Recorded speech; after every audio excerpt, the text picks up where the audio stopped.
At D-Wave, we have charted a course of aggressively pushing the frontier of quantum annealing processors and performance, and we continue to do this with our new quantum computer, the D-Wave 2X, the most advanced quantum computer in the world. Back in 2010, we released the D-Wave 1, which included a 128-qubit quantum annealing processor, which was realized in a truly scalable architecture. In 2013, we shipped the first D-Wave 2, which included a 512-qubit quantum annealing processor, which outperformed general-purpose optimization solvers and achieved performance on par with highly optimized heuristic solvers. Now in 2015, we have announced the D-Wave 2X, including a quantum annealing processor with over 1,000 qubits, as well as many technology improvements aimed at boosting quantum annealing performance. The new system runs at a colder operating temperature below 15 millikelvin, which helps the quantum annealing algorithm stay in low energy states and improves solution accuracy. Other improvements include increased control circuitry precision and a 50% reduction in qubit noise, which also combine to improve performance. With over 128,000 Josephson tunnel junctions, the new processors are believed to be the most complex superconductor integrated circuits ever successfully used in production systems. Our latest benchmarks on the D-Wave 2X show competitive performance against the best-known highly tuned software solvers running on CPUs. On benchmarking problems, the D-Wave 2X finds near-optimal solutions up to 600 times faster than classical solvers if you compare the quantum processing time to the CPU time. The D-Wave 2X was recently installed at the Quantum Artificial Intelligence Lab at the NASA Ames Research Center in California.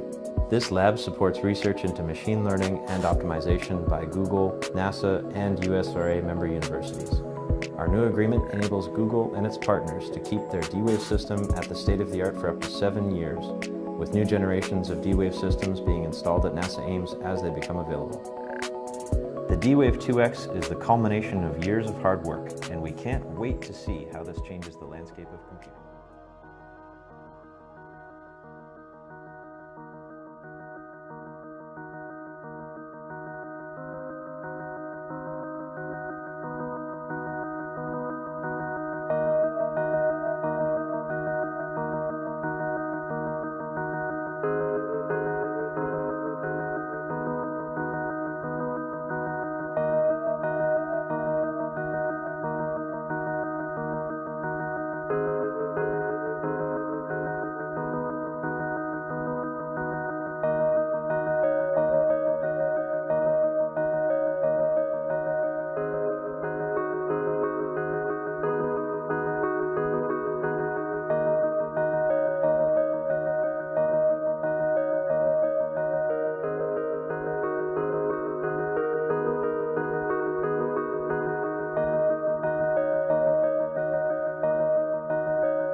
Hi, I'm Mark Johnson. I'm a scientist at D-Wave Systems, and I work with a team of other scientists and engineers developing the superconducting integrated circuit chip that's at the core of our quantum annealing processor.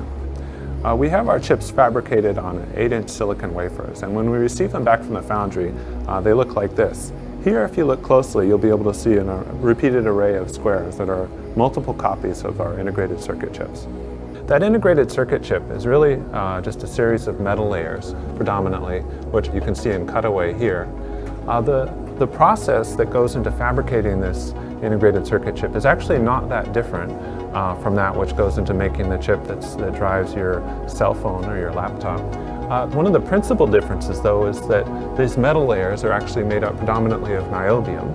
And niobium is chosen because it's a superconductor. So the thing about a superconductor is that when you cool it down below a certain temperature, all of the electrons really collapse into the same quantum state. In a sense, they cooperate with each other in the way that electrons in a normal metal don't. Now, ordinarily, quantum mechanics only exhibits on the scale of atoms, electrons, or photons. But superconductors are unique in this way in that you can see quantum behavior on a much larger scale. And it's these properties, these quantum mechanical properties, that enable us to use these materials to make our quantum processor. So this is a blueprint of one of our processors. The design and construction of one of these is not really that different from that of a conventional processor, but a really important difference is that on a conventional processor, the ones and zeros are encoded as voltages and currents on that chip. In this processor, that information is actually encoded in small magnetic fields called single flux quanta, or quanta of magnetic flux. When we're programming the processor, we load hundreds of thousands of these flux quanta into the chip, into various circuits. Then the processor undergoes this algorithm, quantum annealing, which is how it solves the problem that we pose to it. At the end of that, the answer is in the form also of magnetic flux quanta, which are then pulled out of the processor to the four corners and then up into the room temperature electronics and onto our conventional computer. So the basic computational element in a quantum processor is a qubit. Now, a qubit is a lot like a bit in the sense that it can encode a state as 0 or a 1, but it's a quantum bit, Q for quantum bit, and it has the additional property that can be in a superposition of 0 and 1 at the same time. So this chip is made up of repeating tiles or unit cells, and each one of them is made up of 8 qubits. Now, if you take one of these unit cells, well, we can blow it up and get a better view of it here. So our qubits are actually superconducting wire loops that are interrupted with a circuit element called a Josephson junction. And we make our qubits long and thin. You can see that there are 4 of them running vertically here, and another 4 running horizontally here. Wherever these qubits cross or intersect with each other, we put a tunable coupling element that can be used to allow the qubits to influence each other in a programmable way. The qubit is engineered so that there are 2 stable states corresponding to circulating current going clockwise or counterclockwise. And associated with those 2 stable states are magnetic field either coming out of the surface or into the surface. And they correspond to the 0 and the 1 state respectively for the qubit. Of course, a qubit can be in a superposition of 0 and 1, and so in this case that means that these qubits can be in a superposition of those 2 circulating current states going clockwise and counterclockwise at the same time. So the idea that a macroscopic object like a wire loop could really be in a superposition state of circulating current going clockwise and counterclockwise is counterintuitive. It's quite odd, but this is the sort of thing that happens in quantum physics on a microscopic scale. And this is exactly the sort of phenomenon that we're harnessing to make our quantum annealing process.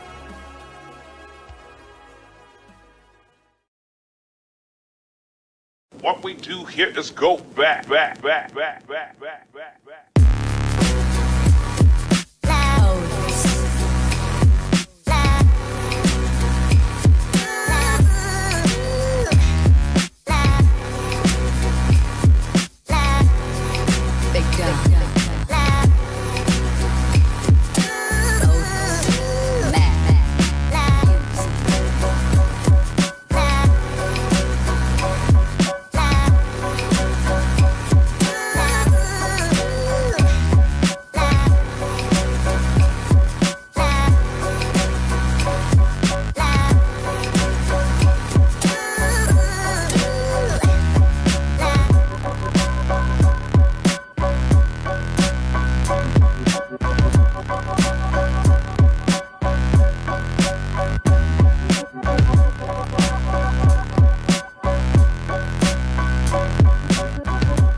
Now in 2015, we have announced the D-Wave 2X, including a quantum annealing processor with over 1,000 qubits, as well as many technology improvements aimed at boosting quantum annealing performance.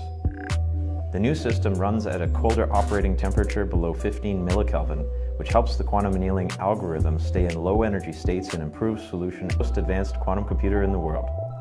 Back in 2010, we released the D-Wave 1, which included a 128-qubit quantum annealing processor, which was realized in a truly scalable architecture. In 2013, we shipped the first D-Wave 2, which included a 512-qubit quantum annealing processor, which outperformed general-purpose optimization solvers and achieved performance on par with highly optimized heuristics.